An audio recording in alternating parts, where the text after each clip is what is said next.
Welcome back. Right, డిబేట్లో మనతోటి phone లైన్లో అందుబాటులోకి వచ్చారు తాడేపల్లిగూడెం జనసేన పార్టీ శాసనసభ్యులు బొలిశెట్టి శ్రీనివాస్ గారు. వారితో మాట్లాడదాం. బొలిశెట్టి శ్రీనివాస్ గారు నమస్కారం అండి. చెప్పండి బ్రహ్మనాయుడు గారు. నమస్కారం. ముద్రగడ పద్మనాభం గారి అంత్యక్రియలని ప్రభుత్వ లాంఛనాలతోటి జరిపించమని ఉప ముఖ్యమంత్రి పవన్ కళ్యాణ్ గారు, చంద్రబాబు నాయుడు గారు ముఖ్యమంత్రి ఇద్దరు మాట్లాడుకొని అధికారులను ఆదేశిస్తే వారి కుటుంబ సభ్యులు తిరస్కరించినటువంటి పరిస్థితి. అయితే అంబటి రాంబాబు గారు కొద్దిసేపు క్రితం ఫోన్ లైన్లో మాట్లాడుతూ వారు మన డిబేట్లో చేసినటువంటి కామెంట్స్ వారి కుటుంబ సభ్యులు వద్దు అన్నారు. దానికి కారణం ముద్రగడ పద్మనాభం గారే నాకు ఎలాంటి అధికారిక లాంఛనాలతో అంత్యక్రియలు వద్దని వారు చెప్పారు. చనిపోయే ముందు కావాలని ఇక్కడ ఏదో మెహర్బానీ కోసం అధికారులు వచ్చి అడావిడి చేస్తా ఉన్నారు అని చెప్పేసి మాట్లాడుతున్నారు. ఏం చెప్తారు మీరు? బ్రహ్మనాయుడు గారు, ఆయనకి సగం తెలుసు సగం తెలియదు. యాక్చువల్ గా ఈ ప్రోగ్రామ్ పొద్దున్న అయిపోయింది, ఆ కుటుంబ సభ్యులు ఒప్పుకున్నారు. స్టిల్ నవ్వు ఆ యొక్క ప్రభుత్వ లాంఛనాలతోనే జరిగింది. ఆయనకి తెలియదేమో, మరి అక్కడ ఉన్నోళ్ళకి తెలియదు. కానీ నాకు యాక్చువల్లీ ఈయన ఎంత ఓవర్ యాక్షన్ చేశాడంటే పోలీసులు తోసేయడం. అసలు ఆ కుటుంబ సభ్యులు లేని బాధ మీకేంటి? ఆయన ఈయనకి ఏమన్నా చెప్పాడా? నాకు ప్రభుత్వ లాంఛనాలతో ఎవరండి చెప్తారు, నా పన్న చోట నన్ను ఇచ్చేయండి అని చెప్పి మా దొడ్లోనే ఇక్కడ పాతి పెట్టండి దాని అంత్యక్రియలు చేయమని చెప్పిన ఆయన, అది ఓకే. కానీ ఇదేంటి ప్రభుత్వ లాంఛనాలు చేస్తారని ఈ వ్యతిరేకంగా ఉన్న వాళ్ళు ఎవరికైనా మీరు ఎప్పుడైనా చేశారా? వైసీపీ పార్టీలో 5 సంవత్సరాల్లో ఏ మాజీ ముఖ్యమంత్రి, ఏ మాజీ మంత్రి చనిపోయినా, ఏ ఎమ్మెల్యే చనిపోయినా ప్రభుత్వ లాంఛనాలు మీరు ఇచ్చారా అని అడుగుతా ఉన్నా. ఇవ్వలేదు కదా. మీరు ఈ రోజు కొత్తగా మాట్లాడుతున్నారండి. అంటే శ్రీనివాస్ గారు, వారు వద్దు అని చెప్తుంటే ఎందుకు అక్కడ అధికారులు ఎందుకు అడావిడి చేస్తున్నారు? అంటే మెహర్బానీ కోసమా, ప్రభుత్వం ఏదో చేశాము వారి కుటుంబానికి అని చెప్పుకోవడం కోసమని అడుగుతున్నారు. కుటుంబానికి చేశాడు గౌరవం అండి. కుటుంబానికి ఆర్థిక లాభం రాదు. ఇది ఏంటంటే చరిత్ర ఉండిపోద్ది. పలానా వ్యక్తి పుట్టాడు, పలానా వ్యక్తి చనిపోయాడు, అప్పుడు ప్రభుత్వ లాంఛనాలతో ఆయన్ని అంత్యక్రియలు చేశారనే విషయం అనేది చరిత్ర ఉంటుంది. ఆయనకి ఎందుకు తెలుసు? ఇప్పుడు ఆయనకి నిజంగా మరి ఏం మనసులో ఉందో తెలీదు. మరి ఇలాగా జరపడం అనేది అది ఒక ఫార్మాలిటీ. ఈ ప్రభుత్వంలో కదా, ఏ ప్రభుత్వంలో చేయాలి అది. వాళ్ళ ఎస్ జానీ గారు చనిపోతే మీరు కర్ణాటక ప్రభుత్వ లాంఛనాలతో చేశారు. ఆవిడ రాజకీయ పదవి చేయలేదు. కొంతమంది అరుదైన గౌరవం దక్కితే దాంట్లో పద్మనాభం గారు దక్కిన సంతోషించమని చెప్పండి వాళ్ళకి. అయితే బొలిశెట్టి గారు, పద్మనాభం గారి కుమార్తె క్రాంతి గారిని ఎవరు అడ్డుకున్నారు? కుమార్తెను రానివ్వకుండా, అంత్యక్రియలకి హాజరు అవ్వనివ్వకుండా, కనీసం చివరి చూపు చూడనివ్వకుండా అడ్డుకున్నది ఎవరు? ఏమండి, అక్కడ ఎవరు అడ్డుకున్నారనేది మనం పర్టికులర్ గా, అంటే మీ పార్టీలో ఆవిడ ఉన్నారు అని చెప్పేసి పద్మనాభం గారికి కోపమా, లేకపోతే తండ్రి కూతురు మధ్య గతంలో ఉన్నటువంటి వివాదాల? నిజంగానే ఆయన కూతుర్ని రానివ్వద్దని చెప్పాడా, లేకపోతే కావాలని వీళ్ళు చేశారా? నేను ఆ రోజు నుంచి 5 సంవత్సరాల క్రితం కూడా నేను జనసేన పార్టీలో ఉన్నాను. తర్వాత చాలా సార్లు ఆయనతో కలిశాను. ఇప్పుడు మొన్న ఎలక్షన్ ముందు కూడా కలిశాను. జనసేన పార్టీలో ఆయనకేం వ్యతిరేకులు లేరే. ఇప్పుడు ఈ రోజు చనిపోయిన వెంటనే మొట్టమొదటిగా బయలుదేరింది వెళ్ళింది మేమే. వైసీపీ నాయకులు రాలేదండి అప్పటికి. ఫస్ట్ వెళ్ళింది మేము తెలుగుదేశం బీజేపీ నాయకులు వచ్చారేమో తప్ప, ఈయన ఏదో ఇక్కడ దేవారంలో స్టంట్ చేసి అక్కడికి వచ్చి స్టంట్ చేశాడు తప్ప, ఈ జగన్మోహన్ రెడ్డి గారు అక్కడ ఆ కుటుంబానికి ఈయన వెళ్ళడం వారు ఒరిగింది ఏం లేదు. ఆయన బతుకుండగానే చూస్తాకి వెళ్ళలేదు కదా. ఇంటి పేరే మార్చుకున్న వ్యక్తి ఆయన, కులమే మార్చుకున్నాడు ఆయన. ఈయన గురించి కాదు, ఆయన ఒక గౌరవాన్ని ఇచ్చి తన పితృ సమానుడు అని చెప్పేసి సంబోధిస్తూ జగన్మోహన్ రెడ్డి గారు ఆయన ఇచ్చిన స్టేట్మెంట్ కానీ, అదేవిధంగా ఆయన అక్కడికి వచ్చి కుటుంబ సభ్యులు పరామర్శించి ఆయన పాడమోసి దగ్గరుండి ఆయనకి అది గౌరవం ఇచ్చినట్టు కదా మీ దృష్టిలో? అది ఓట్ల కోసం. మరి వైఎస్ వివేకానంద రెడ్డి గారు పితృ సమానులే కదా. ఆయనకి ఎందుకు పోయలేదు ఈయన? ఆడ అమ్మాయికి ఎందుకు న్యాయం చేయలేదు 5 సంవత్సరాల పాటు? ఓకే, ఇవన్నీ ఏంటంటే ఇదంతా శవరాజకీయం ఆయనకి అలవాటు అండి. బాగా తండ్రి దగ్గర నుంచి బాగా ఆయనకి ఎక్స్పీరియన్స్ ఉంది. అదే చేస్తూ ఉంటాడు. ఇవాళ మత్స్యకారులు 300 మంది చనిపోయారు ఎప్పుడో. వాళ్ళు ఎంత గల్లంతైన మత్స్యకారుల కుటుంబాలకి ₹1 కూడా వీళ్ళు ఎవరు ఇవ్వలేదు. మత్స్యకారుల మీద ఎగినిస్ట్ గా జీవో తీసుకొచ్చిన జీవోని కూడా మనం రద్దు చేసాం మన ప్రభుత్వం వచ్చిన తర్వాత. మత్స్యకారులు ఎక్కడ ఆదుకోలేదు. ముచ్చి 10 లక్షలు అంటున్నాడు. ఇవాళ వేటకెళ్ళి చనిపోయిన వ్యక్తికి దొరకకపోతే ఆ 10 లక్షలే ఇస్తారండి. అది చాలా కష్టమైన జాబ్. అది జరగడం చాలా దురదృష్టకరం అని చెప్పాలి. కానీ ముచ్చి 10 లక్షలు ఏంటండి? ఆ కుటుంబానికి ముందు అర్జెంట్ గా ఆసరా ఇచ్చింది ప్రభుత్వం.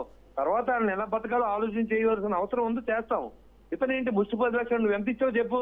నీ 5 సంవత్సరాలు మత్స్యకారులు ఎక్కడ ఆదుకున్నావు చెప్పు. ఎలాంటి జీవో నువ్వు ఇచ్చావు చెప్పు. ఆ జీవోలు ఎంతమంది మత్స్యకారులు ఇబ్బంది పడ్డారో చెప్పు నువ్వు. ఆయనకి ఏంటంటే శవరాజకీయం చేయడం అనేది వెన్నతో పెట్టిన విద్య. వాళ్ళు ఆ రోజు చూడండి, వివేకానంద గారు చచ్చిపోతే చంద్రబాబు నాయుడు గారు చంపేశారని చెప్పాడు. ఇవాళ ఆయన చనిపోయినప్పుడు నువ్వు ఫోటో బయట పెట్టు, నువ్వు నీకు ఎంత ప్రేమ ఉందో తెలుస్తుంది. అంటే ఇప్పుడు పద్మనాభం గారి మీద ప్రేమతోటి అభిమానంతో రాలేదా అని అంటారా మీరు? అది డెఫినెట్ గా ఒక స్టంట్ అండి. కాపులు ఇలా మేము కాపులు ఓట్ల కోసం, లేకపోతే అక్కడ ఏదో ఏం ఆదుకున్నాడండి ఆయన? ఏం ఆదుకున్నాడు ఆయన? ఆయన సొంత డబ్బులు ఎప్పుడైనా కార్యకర్త చనిపోతే రూపాయి అంటే ఇప్పుడు రాష్ట్రంలో కాపులకి ఏ అన్యాయం జరుగుతున్నా బయటకు వచ్చి ఆయనే మాట్లాడుతున్నారని వైసీపీ నేతలు చెప్తున్నారు. 5 సంవత్సరాలు బట్టి ఎందుకు మాట్లాడలేదు? కాపులకు అన్యాయం జరిగితే ఇప్పుడు మాట్లాడతావేంటి? ఇప్పుడు కాపులకి ఏం అన్యాయం జరగట్లేదు. నువ్వేమో ఎవరు అవసరం తీర్చేసావు? నీ దగ్గర ఉన్న ఎవరైతే ఉన్నారో ఈ అంబటి రాంబాబు పేరు నాని తప్ప మాట్లాడి కాపేడి మీ దగ్గర. బ్రహ్మనాయుడు గారు, వంగవీటి మోహన్ రంగ గారి తర్వాత చరిష్మా ఉన్న వ్యక్తి పవన్ కళ్యాణ్ గారు. ఆయనకి అంత చరిష్మా భగవంతుడు ఇచ్చాడు. ఆయనతోనే కులం అంతా ఉంది. అదే కాకుండా కుల నాయకుడినే కాకుండా ఈ భారతదేశంలో మన భారతీయులు అనే తత్వాన్ని తీసుకొచ్చే ప్రయత్నం చేస్తున్న వ్యక్తి పవన్ కళ్యాణ్ గారు. ఆయనకి ఎగ్నెస్ట్ గా చేసే కార్యక్రమాలు తప్ప ఇవన్నీ వీళ్ళు ఎక్కడా కూడా కాపుల్ని ఎక్కడ ప్రేమించేలేదు. కాపులు పోస్టింగ్ లేవలేదు ఈ టైంలోను. ఇప్పుడు ఇస్తున్నారా బాగా పోస్టింగ్లు ఈ ప్రభుత్వంలో సార్? ఏదండి ఇప్పుడు మీ ప్రభుత్వంలో బాగా ఇస్తున్నారా పోస్టింగ్లు కాపులకి అన్ని శాఖల్లో, అన్ని డిపార్ట్మెంట్ల వరకు? డెఫినెట్ గా మా దగ్గరికి వచ్చిన వాళ్ళు న్యాయం చేస్తున్నాం. అది రాకుండా ఎన్ని ఉన్నాయో నాకు తెలియదు. ఓకే. సో మొత్తానికి అయితే జగన్మోహన్ రెడ్డి గారు ఓట్ల కోసం ఒక పొలిటికల్ స్టంట్ లో భాగంగానే ముద్రగడ గారి పార్థివ దేహానికి పాట మోసారనేది మీరు భావిస్తున్నారు, మీ స్టాండ్ ఇది, అంతే కదా? అంత ప్రేమే ఉంటే నిన్న సాయంత్రం చనిపోతే ఇవాళ సాయంత్రం దాకా మీకు బాడీని మీకోసమే కదా ఆపారు, జనం కోసం కాదు కదా. మీరు ఆ పొద్దున్నే కదా వెళ్ళాలి. మీ అందరూ వెళ్ళిన తర్వాతే కదా నువ్వు వెళ్ళావు. మీరు ఆన్సర్ చేయండి. హెలికాప్టర్, అదే హెలికాప్టర్ లో ఎర్లీ మార్నింగ్ బయలుదేరి ఇక్కడికి వచ్చి ఇక్కడ ఆయన సందర్శించి, ఆయన పార్థివ దేహం సందర్శించి అక్కడి నుంచి కూడా మీటింగ్ వెళ్ళవచ్చు కదా. ఓకే. ఆ కుటుంబం దాదాపు 2 రోజుల నుంచి ఆ నిద్రహారాలు మాని ఆయనతో పాటు ఉన్న వ్యక్తులంతా కూడా ఈ నెల్లేదాకా కూడా టీ కూడా తాకుండా కూర్చోబెట్టిన వ్యక్తి జగన్మోహన్ రెడ్డి. ప్రేమ ఎక్కడుందో చెప్పండి. కానీ బొలిశెట్టి శ్రీనివాస్ గారు, ఎవరైతే స్పెషల్ డాక్టర్ ఎవరైతే ఉన్నారో ముద్రగడ పద్మనాభం గారికి సంబంధించినటువంటి ఆ డిసీజ్కి ట్రీట్మెంట్ చేసే డాక్టర్ని జగన్మోహన్ రెడ్డి గారే మాట్లాడి చేయించారు అనేది నడుస్తున్న చర్చ. సరే సార్, ఏదో వాళ్ళ కుటుంబం 30 లక్షల రూపాయలు ఖర్చు పెట్టిన ఆధారాలు నా దగ్గర ఉన్నాయి. మీరేమో కాదని చెప్తారా? ఓకే. వాళ్ళు ఏం కూడా చెప్పిన విషయం మీకు నేను చెప్తున్నాను. ఓకే. మీరు ఈయనే చేయించలేకుంటే ఆయన ఎందుకు ఖర్చు పెట్టాడు? వాళ్ళ కుటుంబం ఎందుకు ఖర్చు పెట్టింది? ఇలాంటి నిరాధారమైన ఆరోపణలు ఆ కుటుంబం మీద చేస్తే నేను ఒప్పుకోను. సో అంటే జగన్మోహన్ రెడ్డి గారు డబ్బులు తీసుకునే వ్యక్తులు కాదు. అవును, అది వాస్తవమే. నాకు ఆయనతో ఉన్న పరిచయాన్ని నేను గుర్తు చేసుకుని నేను పొద్దున్నే మా నాయకుడు మాకు ఆదేశాలు ఇచ్చిన వెంటనే నేను ఇవాళ మార్నింగ్ ముంబై నుంచి వచ్చానండి. ఇవాళ వెంటనే పొద్దున్నే ఫస్ట్ అక్కడికి వెళ్ళి మా ఎమ్మెల్యేలు అందరికీ మాట్లాడి అందరినీ రమ్మని చెప్పాం. అలాగే టీడీపీ ఎమ్మెల్యేలు వచ్చారు, నాయకులు వచ్చారు. ఆ తర్వాత జనతా వైసీపీ నాయకులు వచ్చారు.